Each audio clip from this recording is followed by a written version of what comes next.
I'm gonna go over to the bottom half, and it's really half. The property is divided about just over 2.5 hectares on the top plot, where the house is, the garage is, one of the stone cottages, and then the bottom half is about another 2.5, almost 3 hectares with another house. I didn't really show that last time, but I'll take you there now.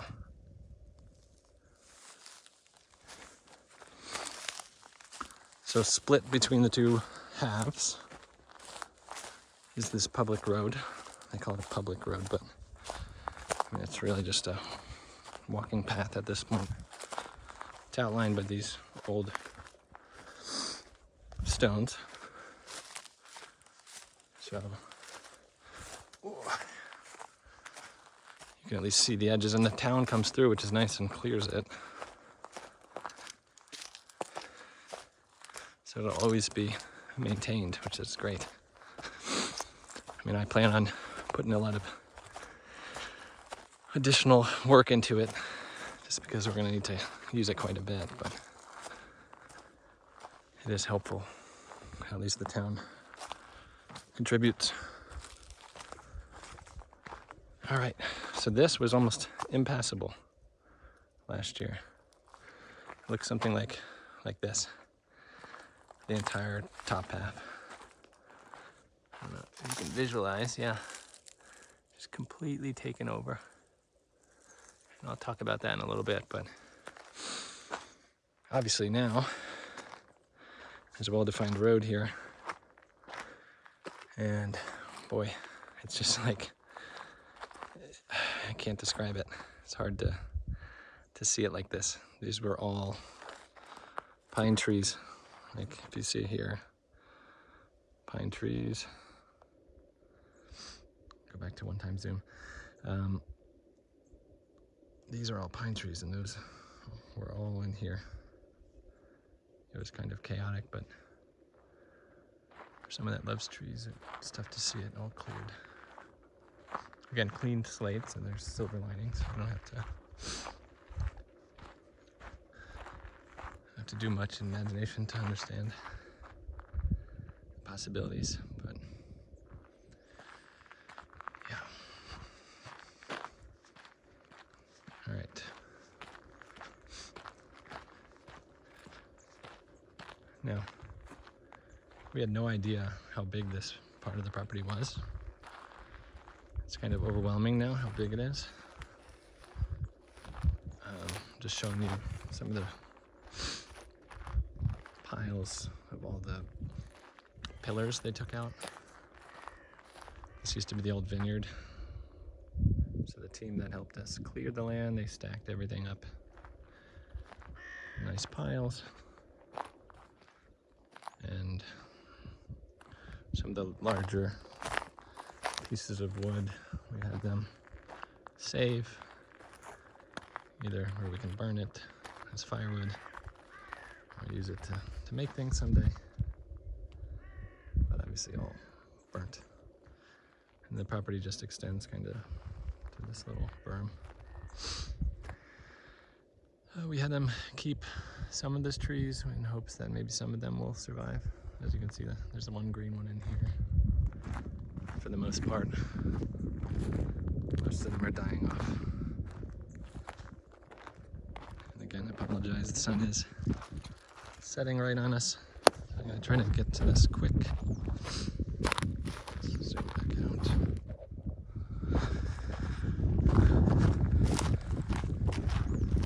Alright, so we come down. Last year you would come through a forest, and then you'd come upon this house. One of the most devastating parts of the fire was this unbelievably nice, huge umbrella pine tree, which was like, definitely stuck out when we were buying the property. It's just kind of burnt all the way up. So this one's unfortunately not gonna make it. But now that everything is clear, we are finding some cool things. Like I think This may be a fig tree, another fig tree right on the edge. And then, yeah, sprinkled throughout the property, there's some chestnut, hazelnut trees that we didn't really know were here, so that's cool. I'm gonna do a whole nother video on this second house, so stay tuned for that, but just quickly go around it.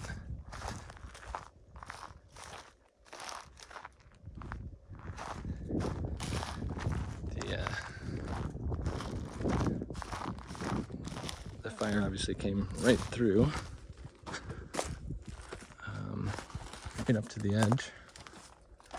Thankfully, it's opened under here, but they didn't get, I've actually never been under here before. Really cool.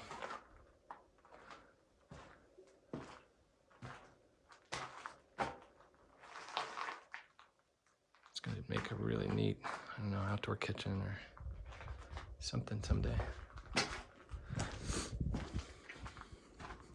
Again, I'll do another video when the key when we bought the property was lost for this house, so we've actually never been into it before this year. All right.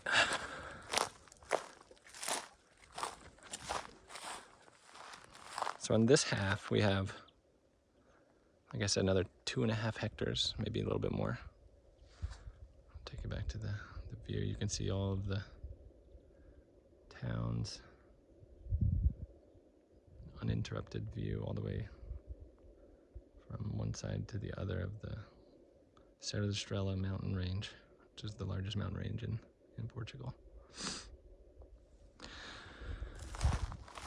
So someday it's going to make an amazing kind of guest house or Airbnb, because it's set kind of way far down on the property, far removed from our main house. Okay.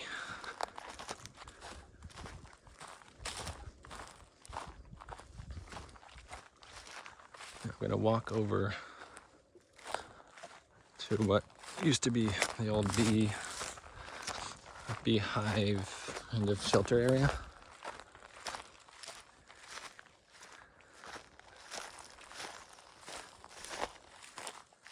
Some big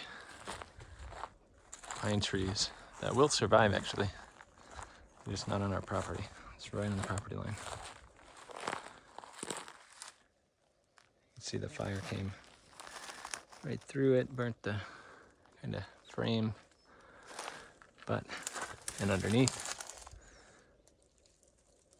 But yeah, it's fiberglass, so it didn't do too much damage. I'm thinking that maybe these holes were there already, but I won't know.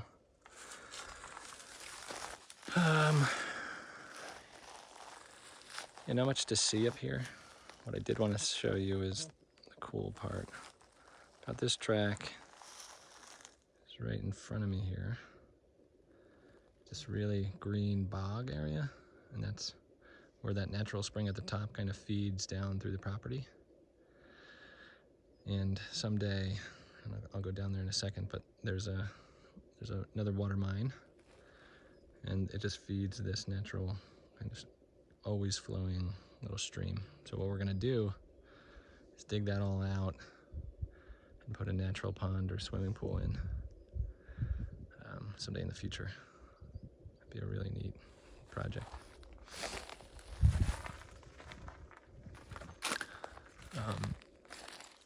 Right at the top of the mine, the water mine, I don't know if you can see it, there's this huge, trying to get it to focus on the leaves, but this huge oak tree, it's still got green leaves. I mean, there's a chance it survives. We'll see. We left it. I didn't have them take it down. I would really love if it does. But as you can see, we get closer to it. It's totally burnt and the bark is shedding in some spaces. All right. There's a closer look at the mine. I'm gonna go down there in a second. Just a bit steep terrain here.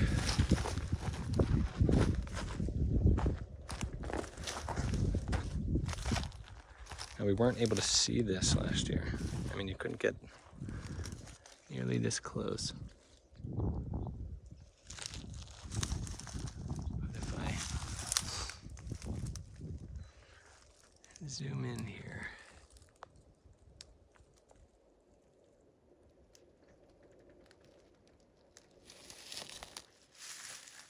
try not to fall. There we go.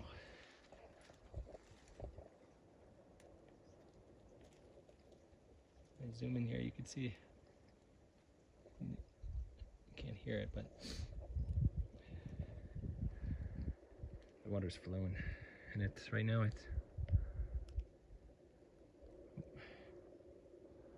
I have to edit that out. Right now it's the middle of August, and it's still a steady stream, so it's quite a bit of water coming through here.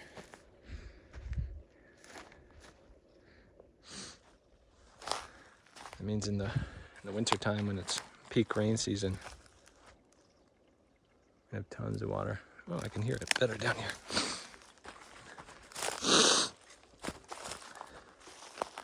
Here we go.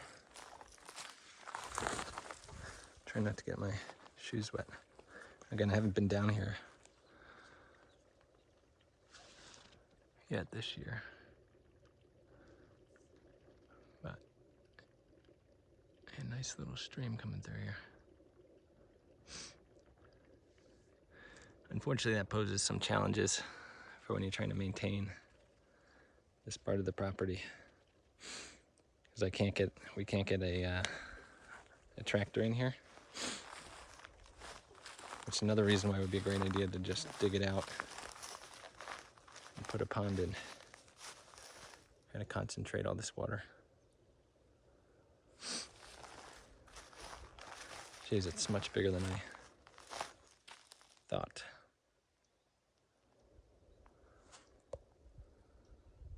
Cool. Keeps all this area all green, which is unbelievable for this time of year. Okay.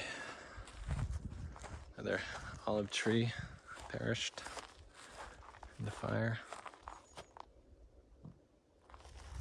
Looks like they left some of the wire from the old vineyard. It's kind of cool. Probably hanging something on it. And then again, we had them take down all of the dead trees, but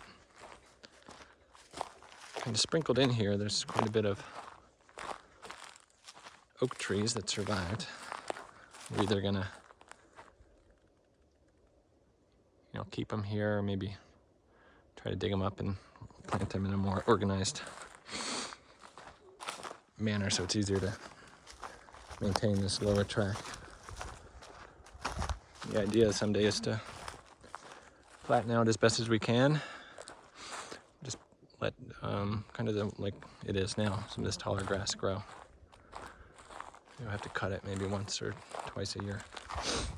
The rest of the year it'll be nice and flowery. As you can see, this is kind of the middle part of the bottom track. Just all tall grass right now. When we bought it, it was totally overgrown. I couldn't even, see the stone house. Thanks to the fire, it cleared it out, and then we had the crew come in and kind of cut up all the old dead trees and random growth that was coming through. We own all the way up to kind of this natural ledge here. It looks like man-made, maybe. He might have dug it out when they put the old vineyard in. And then, the cool part about having the land cleared is they marked out, well, intentionally or unintentionally marked out all the boundaries. So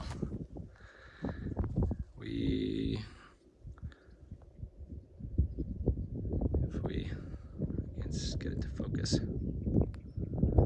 Alright, so you can kind of tell where the dead growth is at the end of our property. That's kind of what the property looked like before we had it cleared.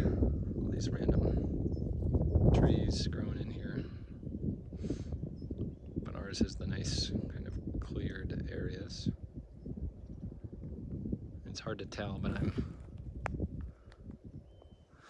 standing on this like 20-foot ledge. It just drops off. I'm going to take you down there in a second. Drops off down to the final part of the property, which I didn't get to go to last year actually. You can see they tagged the trees that we wanted to keep, just out of hope that maybe it would grow back. This one, you know, I don't think it's gonna make it. At least we gave it a chance. Same with this one. Yeah, I don't know, maybe. It's definitely better than some of the others, but still doesn't look great. Could be that, you know, just shed the leaves due to the fire. It's kind of I'm confused at what season it is. All right, let's see if we can find the property line on this side. Again, I had no idea what was down here or how large the property was. Now walking it for the first time, it's just so much bigger than I had imagined. I mean, that's a good thing, but it also means there's a ton more work to maintain it. Although there's, you know, various ways you can create lower maintenance, which is what we plan to do. Now from this corner, we can't even see the top of the main track. All right, I think this is kind of the end or the far boundary of the left side of the property. We come down here along this drop off, this little cliffside, to the bottom half, bottom third really of the property. Really cool because there's an access road down here. So our property goes right to the edge of it. I don't know what we're gonna do with down here. We're talking about maybe a small, they call it pine forest, but it's like pine nut trees. They're not exactly, they're short and fat, not tall and skinny like the other pines you see around here. But they're easier to maintain, and plant them in a nice, you know, row method, and it looks kind of pretty.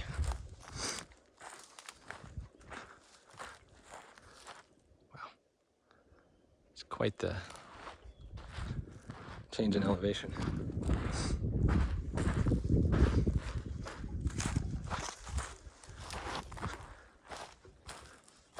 It's all these ferns which make me believe, you know, there's quite a bit of water down here too. I just want to get over to that rock wall. That's the dividing line on our property here. Oh yeah, you can tell. When the water's at its peak in the summer, or in the winter, tons of washout. So we'll have to put in some gutters to redirect the water so it doesn't continue to clear it. This will wash it out. All right. Gotta be a little careful because I haven't been on this part of the property before, so I don't know if there's any holes or things I gotta look out for. Some really neat, kind of large boulders here. And then this, we could see this kind of from the drone footage, that there was a rock wall here, but it's neat now coming down, seeing it in person.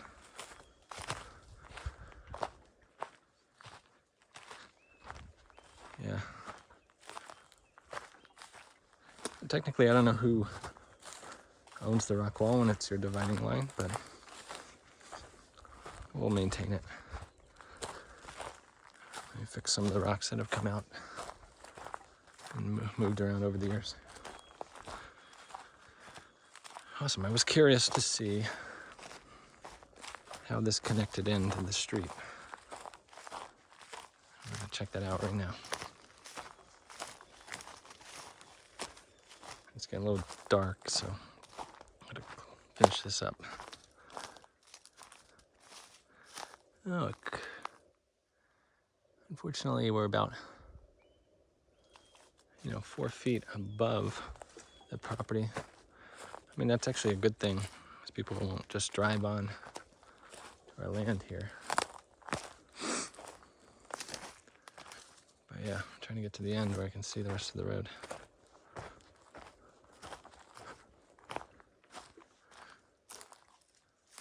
See if I can sneak down here.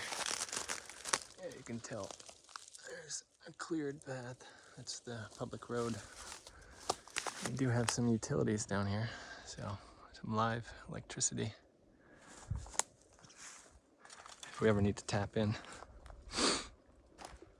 We got a line down this way too, so that's great. And panning back up, zoom in. There's that huge kind of drop off all the way up to the top.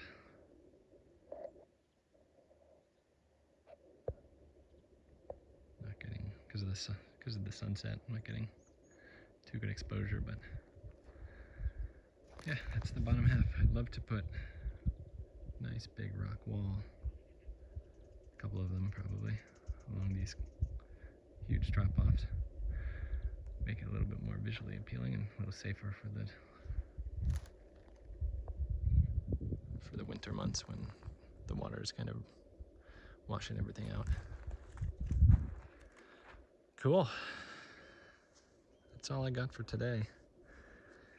We'll update more when we kind of explore every piece of the property over the next couple of weeks. See you later.